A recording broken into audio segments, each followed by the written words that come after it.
Today's show, we have a CBS 6 Sports Edge anchor, Kelly O'Donnell. So, Kelly, how are you doing today? I'm doing well, Alex. How are you? Good. So, we're going to go right into this. Greg Bird just got diagnosed with a torn labrum and will miss the whole 2016 Yankees season. So, what are your thoughts about this big injury to the Yankees and to Greg Bird as he's going to miss the whole season?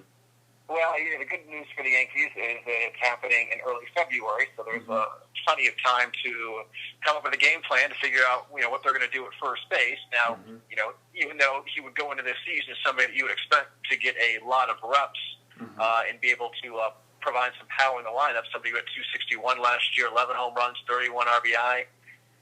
It's still something that they can overcome, assuming they get on it right away, which they will. So no injury like that is good, but it's better to happen in February 1 versus in the middle of the season when they're rolling. Okay, I'm going to switch gears over to the crosstown New York Mets. What are your thoughts about them signing Cespedes back? Well, I think that's huge for the Mets. I mean, obviously, the addition that he provided last year was far and away better than anybody within the Mets organization or Mets fans could have expected, and there was a lot of speculation at the end of the season and going into the off season that he might not be back. And if he plays even half as well as he did when he was on that 2-month tear, heading towards the postseason, he's going to make a lot of Mets fans very happy next year.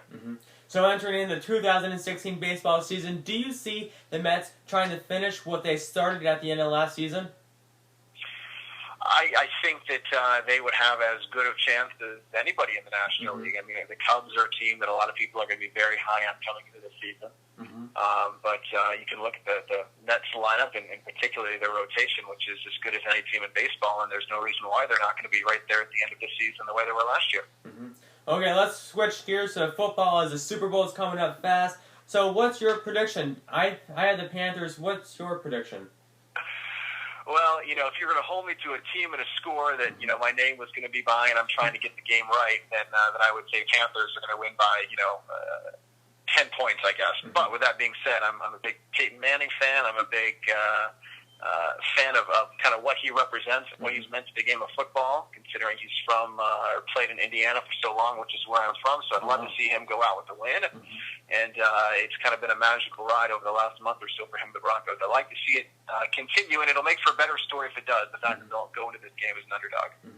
So you are predicting of what happened to the Broncos 2 years ago in the Super Bowl? I don't know if it's going to be as bad as it was 2 years ago. That was relatively embarrassing for the Broncos, and I don't think it's going to be like that. But I honestly don't think they're going to be able to hang with the Panthers over 4 quarters. But again, I hope I'm wrong. I'm rooting for a Broncos win. So there are a lot of rumors about Peyton Manning's last year. So if the Broncos do lose the Super Bowl, do you see Peyton Manning retire? I think Peyton Manning retires regardless. Okay. It's been a wonderful ride down the stretch here. There was a spot a month or so ago where we weren't sure he's ever going to play an NFL game again, right? Brock Osweiler was playing terrific. Peyton, there were some questions whether he'd come back from injury. The fact that he was able to come back, that he was returned to the starting lineup, that he led him to the Super Bowl, I think it's a great way to go out, win or lose on Sunday, but better with the second Super Bowl ring. Okay, let's plug Upstate Sports Edge. Where can they find it and watch it? Well, thanks for asking. Upstate Sports Edge is on CW15 Monday through Friday, 10:30 to 11 o'clock. And tonight we're going to be talking with Colin Stewart, who is a Glenville native, McKeel Christian Academy product, who is playing for Monmouth. And the Hawks are playing at the Saints tonight. Should be a good one at the Times Union Center. And we'll have Colin Stewart from the Times Union Center coming up on tonight's show. Awesome. And I have Jason Lewis and Doug Sherman on my show in the next few days here this week, too. So thank you for coming on the show. Hey, no problem, Alex. Happy to do it.